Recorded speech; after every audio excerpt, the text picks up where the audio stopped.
नमस्कार दोस्तों, आपातकालीन परिस्थितियों में किसी भी रेलवे स्टेशन के संचालन हेतु बाईपास लाइनों का खास महत्व होता है। यह हम वर्तमान में उज्जैन जंक्शन पर जारी यार्ड रिमॉडलिंग और इंटरलॉकिंग ब्लॉक के कारण ट्रेनों को डाइवर्ट करने की स्थिति से यात्रियों को हो रही परेशानियों को देखकर कह सकते हैं।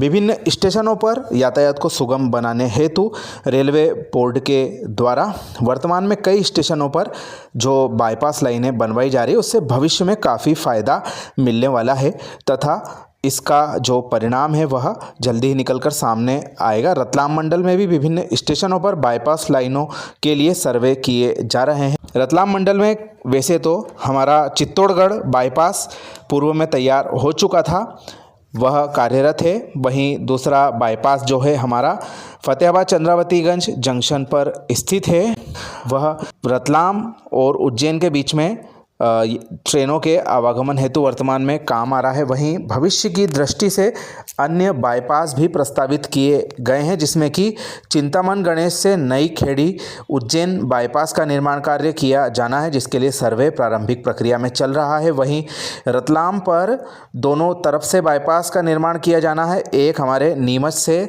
जो बांगरोद है उसको जोड़ने के लिए हमारे धोसवास से बांगरोद के बीच बाईपास लाइन के लिए सर्वे किया जा रहा है।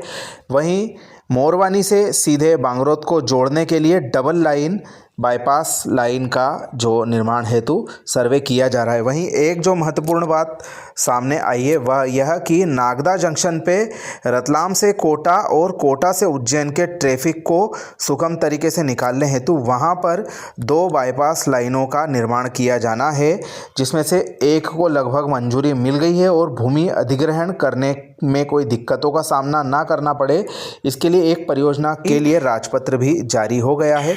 यह परियोजना है हमारी रोहल खुर्द से भाटीसुड़ा के बीच लगभग 13.5 किलोमीटर का सिंगल लाइन नागदा बाईपास तैयार करने हेतु। इसको बनाने की जो लागत है फाइनल लोकेशन सर्वे में जो निकलकर सामने आई वह है 460.68 करोड़ रुपए और रेट ऑफ रिटर्न निकलकर सामने आया है। इसका फाइनेंशियली रेट ऑफ रिटर्न है 3.95% और इकोनॉमिक रेट ऑफ रिटर्न है 14.74%, यानी कि यह एक फ़ायदेमंद परियोजना भविष्य में साबित होगी।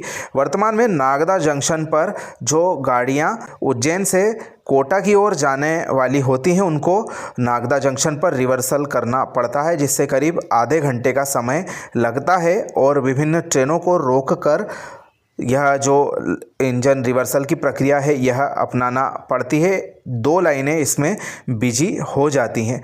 इस गतिविधि को रोकने हेतु जो रतलाम जंक्शन पर काफ़ी पूर्व में इसके लिए सर्वे कराए गए थे, जिसके सकारात्मक परिणाम अब निकलकर सामने आ रहे हैं।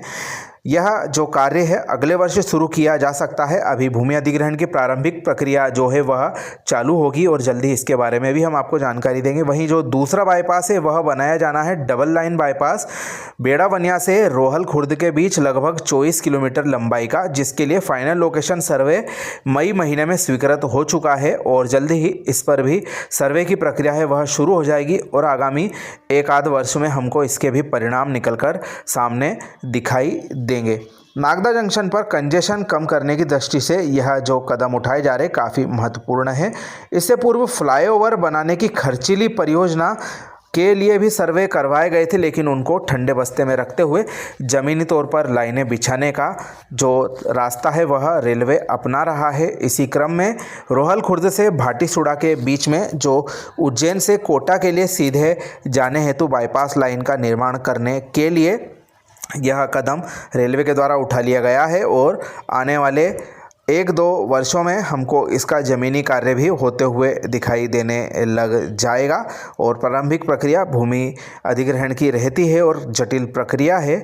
इसको पूरा करने की शुरुआती तैयारी रेलवे विभाग स्थानीय प्रशासन के सहयोग से करने वाला है और जल्दी ही यह जब बाईपास बनकर तैयार हो जाएगा, सिंहस्थ के पूर्व इसको बनाने की योजना रेलवे विभाग की है ताकि सीधी ट्रेनें कोटा से उज्जैन की ओर आ सकें और इसी दृष्टि में हमारे जो दूसरे बाईपास के प्रोजेक्ट हैं उनके भी सर्वे पूरे हो जाएंगे, उनको भी सिंहस्थ के पूर्व बनाने की योजना रेलवे की है, जिसमें कि खास तौर पर हम नाम लेना चाहेंगे हमारे चिंतामन गणेश से नई खेड़ी बाईपास का, जो कि उज्जैन जंक्शन को बाईपास करते हुए जाए एक महत्वपूर्ण परियोजना साबित हो सकती है। ट्रेनें सीधे इंदौर और वहां से आगे धार और हमारे डॉक्टर अंबेडकर नगर महू की ओर जा सकेंगी बिना उज्जैन पर जाए हुए। तो भविष्य में इनके काफ़ी दूरगामी परिणाम हमें देखने को मिलेंगे।